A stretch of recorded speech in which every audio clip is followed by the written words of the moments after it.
aaway ako. Ayan na nga ba yung sinasabi ko eh. Imbis na magpasalamat sa kung anong meron ka, ako pa sisisihin. Hindi mo na daw siya pinapansin dahil sa akin. Pinapansin ko po siya, kuya. Kaya nga eh, yun nga yun eh. Umuwi ka na lang, Kakay. Kaysa ganito na, hindi. Nag-usap na kami ni Beno, umuwi ka na lang. Kasi kaysa mag-aaway kami ng papa mo. Imbis na inaantay ko lang, thank you so much, Ochia, kasi maganda ng buhay ng anak ko dyan. Tinutulungan ko kayo. Tapos tumawag pa sa akin yung teacher mo. Ang dami daw nagre-reklamong mga classmate mo.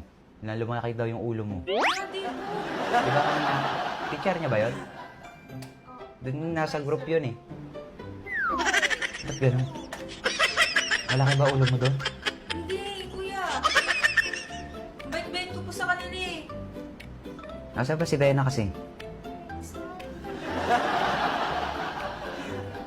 Ano nangyari sa buhok mo? Nagmukha ka ng ermitanyo. Ito mga takbo ko eh. Oo talaga kuya, di po ako lumaki ulo ko. Hindi po, ang bait-bait ko po sa kanila. Pati nga po pang mga papel ko, binibigay ko sa kanila. Kumbaga ako po yung supplier nila. Tapos, Me, sunduin mo na nga to si Kakay. Pauwiin mo na to. Bakit? Bakit nga? Diyan sa asawa mo. Parang ako pa yung masama. Ngayon, pauwiin ko na, i-book mo na lang. Pauwiin ko na to. Kaya nga. Bandang huli, ako pa yung nagiging masama. Bakit nga? Kasi, ano ba? Sabi? Sinend sa akin yung screenshot. Nabasa ni Bena eh. Sino nagsabi nun? Eto, tumatawag si Bena. Wait lang, Me, tumatawag si Bena. Wait lang. Umuwi ka na, Kakay. Honey, pauwiin ko na lang to. Naiinis ako. Pati cellphone niya. Hawak mo kasi yung cellphone na yan eh. Kaya namamalas ka eh.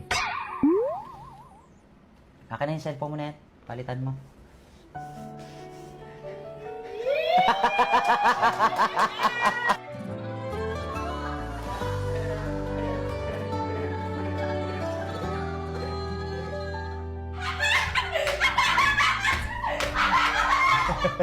yeah, may makita na kami!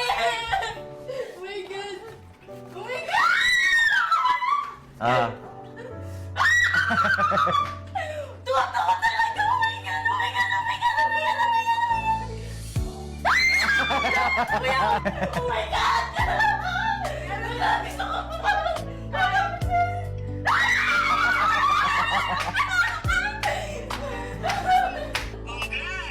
Thank you po, Ate Bella. Thank you po, Kuya. Ate G, thank you so much po!